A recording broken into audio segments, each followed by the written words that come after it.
If I have a bad habit, for example, and I'm going to throw a few examples, maybe it might be a problem here or might not be, it might be elsewhere, perhaps I know of it in different parts of the globe because technology is very advanced. The problem of pornography that we have today, it is a fact that people sometimes have access to pornography on their phones or on the internet. Wallahi, it is our duty to change our lives. I want to tell you one story. I cry when I listen to the story. One boy, he passed away in a car crash. And this is in a Muslim country. And he was a boy who was hooked onto pornography. May Allah forgive him. But what happened is, he paid some money with his card in order to get weekly emails full of naked women. So his friends told him that, you know, we don't want to all pay. Why don't you pay, and when the email comes to you, you can send it to us. So he had a group of so many friends. He used to send the email. Once it comes to him with all the pictures, he sends the pictures by email to his friends. So he was getting tired of forwarding, so he decided to use auto forward. Auto forward means automatically the email will go forward. So he died in the car crash.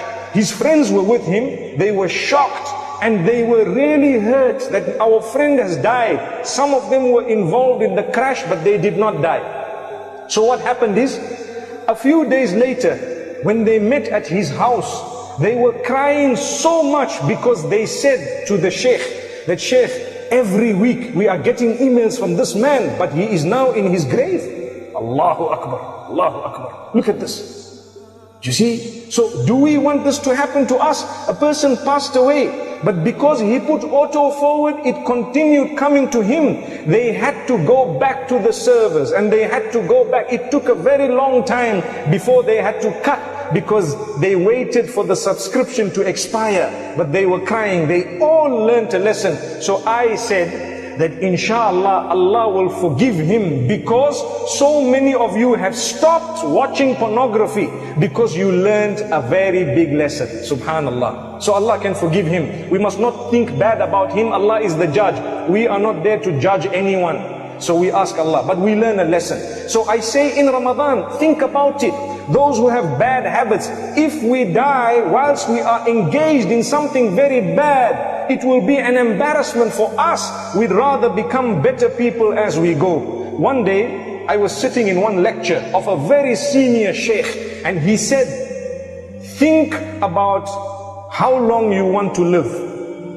So people were thinking, so he asked some people, how long do you want to live? How long do you want to live? One man says, I want to live however long Allah keeps me. The other one said, I want to live for 100 years. One said 90 years. But nobody said, I want to die now. Because no one wants to die. So he said, okay, even if you choose 100 years, when 100 years finishes, what will happen to you? Good question. You still have to go to Allah. So when you go to Allah, you need to go with a good record. So try your best to earn the pleasure of Allah.